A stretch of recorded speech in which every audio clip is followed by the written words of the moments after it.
Assalamualaikum warahmatullahi wabarakatuh. Perkenalkan, nama saya Nariswari Hasna Sarwahita dari kelas Metode Numerikal 03 dan juga Mekanika Fluida 03 dengan NPM 22068294446. Jadi pada video kali ini saya akan menjelaskan mengenai pertemuan minggu lalu pada kelas Metode Numerikal 03 dan juga Mekanika Fluida 03 yang membahas mengenai persoalan bagaimana cara kerja pipa yang terdapat gas panas di dalamnya serta menggunakan sekat. Jadi pada video kali ini saya akan membahas dan juga menjelaskan mengenai persoalan itu tadi, yaitu bagaimana cara kerja pipa yang terdapat gas panas di dalamnya serta menggunakan mode pipa bersekat dengan metode DAI5. Yang pertama ada I'm My Consciousness. Yang pertama di sini menjelaskan di mana kita tuh selalu harus fokus pada saat menyelesaikan suatu masalah secara sadar. Dalam kasus ini berarti kita harus fokus untuk menyelesaikan bagaimana pipa itu bekerja secara optimal mengeluarkan energi panas dari pipa yang terdapat sekat di dalamnya. Kita harus fokus mencari solusi apa yang bisa digunakan untuk menyelesaikan masalah tersebut. Yang kedua ada intention. Tahap kedua ini mendukung berjalannya tahap pertama, karena dalam mewujudkan kefokusan untuk menyelesaikan suatu masalah diperlukan niat. Terlebih semua hal didasari oleh niat, karena kedepannya akan lebih fokus dan niat itu penting.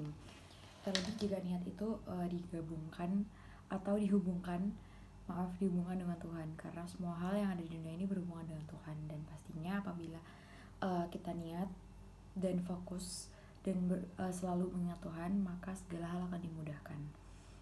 Kemudian yang ketiga ada initial thinking. Tahap ketiga ini dimana kita harus mencari informasi secara detail yang disediakan dalam suatu problem tersebut, atau biasa disebut sebagai pemikiran awal. Dalam kasus yang pipa tadi, maka kita bisa mencari tahu nih informasi mengenai pipa tersebut, seperti halnya kecepatan dan laju aliran gas yang dapat dioptimalkan untuk mencapai keseimbangan antara perpindahan panas dan efisiensi energi. Dan bisa juga kita mencari informasi mengenai material pipa apa yang digunakan, sehingga dari informasi tersebut kita dapat menyusunnya lalu menyelesaikannya dengan beberapa solusi. Kemudian yang keempat ada idealization. Dalam tahap ini, di mana kita akan mencari rumus-rumus apa yang akan digunakan untuk menyelesaikan masalah ini.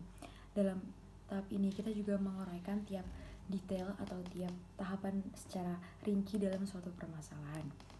Seperti halnya kita dapat menggunakan rumus untuk mendapatkan suhu yang ada di dalam pipa atau berapa cepat laju aliran dalam pipa. Rumus-rumus tersebut dapat kita cari atau dapat kita uraikan dengan menggunakan informasi-informasi yang telah disediakan pada metode-metode sebelumnya. Metode idealization ini saling berhubungan dengan metode sebelum-sebelumnya, karena akan lebih mudah apabila kita menghubungkan metode satu dengan yang lainnya. Kemudian yang terakhir ada interaction. Nah, terakhir dalam metode DAI5 problem solution ini, di mana kita bisa mencari apa yang ditanyakan dalam menyelesaikan suatu permasalahan menggunakan rumus dan data yang telah kita cari dan uraikan di tahap sebelumnya. Dalam kasus ini kita bisa ambil contoh bagaimana caranya mengeluarkan energi panas lebih banyak dari pipa dengan menggunakan model yang bersekat tadi, dengan menggunakan rumus dan informasi yang tentunya kita telah dapatkan pada metode-metode sebelumnya tadi. Mungkin sekian video penjelasan saya. Apabila ada kesalahan kata mohon dimaafkan. Wassalamualaikum warahmatullahi wabarakatuh.